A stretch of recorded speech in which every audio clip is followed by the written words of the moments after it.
అమరావతి నమో నమః. అమరావతి నమో నమః. అమరావతి నమో నమః.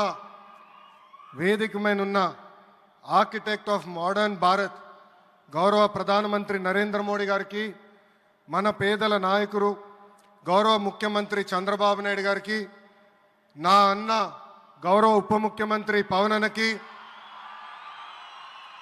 వేదిక మీనున్న ఇతర గౌరవ పెద్దలకు, ప్రాణాలు సైతం లెక్క చేయకుండా అమరావతి కోసం పోరాడిన రైతులకు, ప్రజలకు నా హృదయపూర్వక నమస్కారాలు.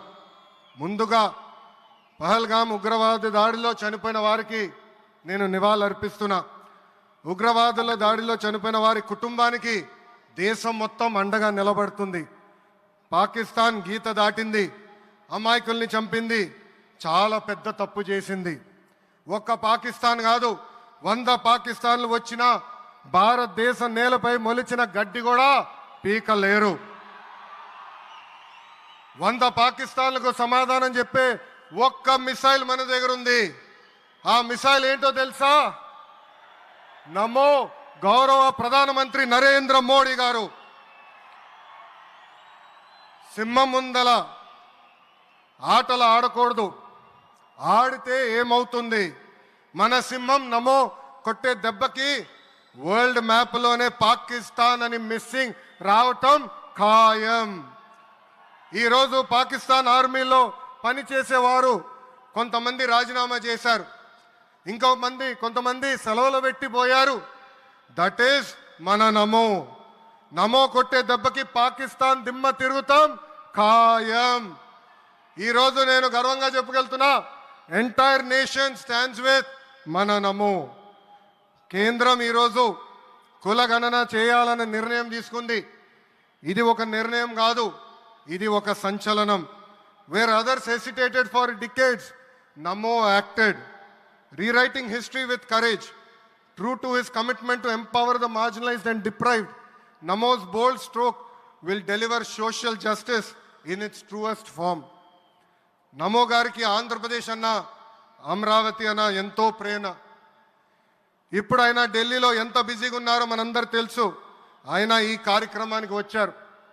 2024 ఎన్నికల్లో ప్రజలు ఎన్డీఏ ప్రభుత్వానికి 94 సీట్లు గెలిపించారు. అందుకే మన ప్రధాని నమో గారు ఆంధ్రప్రదేశ్ కోరిన అన్ని కోరికలు తీరుస్తున్నారు. మొన్నే విశాఖపట్నానికి వచ్చి railway zone, NTPC green project, Nakkapalli bulk drug పార్క్కి నిధులు కేటాయించారు. ఏకంగా విశాఖపట్నం ఉక్కు ఫ్యాక్టరీని కాపాడారు. ఇప్పుడు అమరావతికి వచ్చి నిధులే కాదు పనులు కూడా ప్రారంభించబోతున్నారు. మనం ఒకసారి గతం కూడా గుర్తు చేసుకోవాలి. 2014లో రాష్ట్ర విభజన జరిగింది. కట్టుబట్టలతో మెడబట్టి మన బయటికి గెంటేశారు. ఎక్కడి నుంచి పరిపాలించాలో తెలియని పరిస్థితి. కానీ మన సిబిఎన్ గారికి సంక్షోభాలు కొత్త కాదు. ఒక పక్కన సంక్షేమం, మరో పక్కన అభివృద్ధి చేసి చూపించారు. అందరి ఆమోదం తెలిపిన తర్వాతనే అమరావతి రాజధానిగా ప్రకటించారు. రైతులు చేసిన త్యాగం వల్ల ఈరోజు అమరావతి ఏర్పడింది. ఒకే రాజధాని, అభివృద్ధి వికేంద్రీకరణ అనే ఎజెండాతో మన ప్రభుత్వం ముందరికెళ్ళింది. రాయలసీమను ఎలక్ట్రానిక్స్, ఆటోమోటివ్, రెన్యూవబుల్ ఎనర్జీ హబ్గా తయారు చేశాం. గోదావరి జిల్లాలో ఆక్వాని పెద్ద ఎత్తున ప్రోత్సహించాం. ఉత్తరాంధ్రలో ఐటీ, ఫార్మా కంపెనీలు కూడా ఆనాడు మనం తీసుకొచ్చాం. కానీ 2019 నుంచి 24 వరకు విధ్వంస పాలన మనం చూసాం. మన సిబిఎన్ పై ఉన్న వ్యక్తిగత కక్షతో అమరావతిని చంపేయాలని చూశారు. ఒక్క ఇటుక కూడా పెట్టకుండా 3 రాజధానులంటూ 5 సంవత్సరాలు గడిపేశారు. 8 ఏళ్ల పిల్లోడి దగ్గర నుంచి 80 సంవత్సరాల వృద్ధుల వరకు జై అమరావతి అంటూ జెండా బతుకుని రోడ్డు పైకి వచ్చి ధర్నాలు చేస్తాం, పోరాటాలు చేస్తాం, మనందరం చూసాం. జై అమరావతి అన్నందుకు రైతులకి సంఖ్యలు వేశారు. జై అమరావతి అన్నందుకు మహిళా రైతుల్ని పోలీస్ బూటులతో తన్నిచ్చారు. జై అమరావతి అన్నందుకు రైతుల్ని ఏకంగా పెయిడ్ ఆర్టిస్టులు అన్నారు. ఎన్ని అరాచకాలు చేసినా అమరావతి రైతులు తగ్గేదే లేదన్నారు. 1631 రోజుల పాటు అమరావతి ఉద్యమం కొనసాగింది. 2070 మంది రైతులు చనిపోయారు. సుమారుగా 3,000 మంది రైతులపైన ఆనాటి ప్రభుత్వం దొంగ కేసులు పెట్టింది. ఎన్ని కుట్రలు చేసినా జై అమరావతి అన్న నినాదం ఆపలేకపోయారు. అయినా ఆపేదానికి పీకేదానికి అమరావతి ఎవరో ఇంట్లో పెంచుకున్న మొక్క కాదు, జనం గుండెల్లో దాచుకున్న ప్రజా రాజధాని. అమరావతికి శంకుస్థాపన చేసింది ఎవరు? మన నమో శంకుస్థాపన చేసిన అమరావతి ఆపే దమ్ము ఎవరికి లేదు. 1631 రోజుల పాటు పోరాడి అమరావతిని నిలబెట్టిన రైతులకి నేను ఈరోజు శిరస్సు వంచి నమస్కరిస్తున్నాను.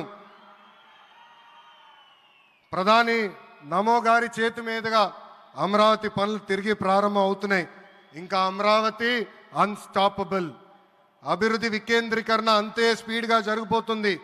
Polavaram, Visakha steel plant, Bhogapuram airport, Prakasam జిల్లాలో CBG plant, Kurnool high court bench, ఇలా అన్ని కార్యక్రమాలు జెట్ స్పీడ్తో జరుగుతాయి.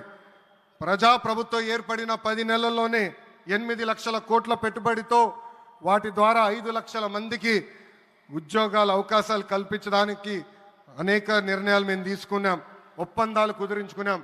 అంతేకాదు 16,347 పోస్టులతో మెగా డిఎస్సి నోటిఫికేషన్ కూడా ఇచ్చాం.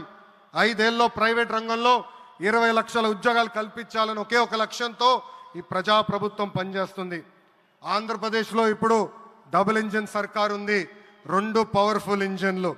ఒక పక్కన మన నమో, మరో పక్కన మన సిబిఎన్ గారు. అభివృద్ధి సంక్షేమం అనేది జోడెద్దుల బండి. ఎన్ని ఇబ్బందులు ఉన్నా సంక్షేమ కార్యక్రమాలు అమలు చేస్తూ అభివృద్ధి పరుగులు పెట్టిస్తున్నారు మన సిబిఎన్, మన పవన్ అన్న. ఇంకా మనకి తిరిగే లేదు. ఇది తెలుపుకుంటూ గౌరవ ముఖ్యమంత్రి గారు ఎప్పుడూ మన పైన ప్రేమ చూపిస్తూనే ఉన్నారు. మనం అడిగిన అన్ని కోరికలు తీర్చుకుంటూనే వస్తున్నారు. నాకు తెలిసినంత వరకు ఏ రాష్ట్రాన్ని కూడా గౌరవ ప్రధానమంత్రి గారు ఇన్నిసార్లు వెళ్ళింది లేదు. దానికి నేను హృదయపూర్వక ధన్యవాదాలు తెలుపుకుంటూ జై అమరావతి, జై అమరావతి, జై అమరావతి, జై ఆంధ్రప్రదేశ్, జై ఆంధ్రప్రదేశ్, జై ఆంధ్రప్రదేశ్.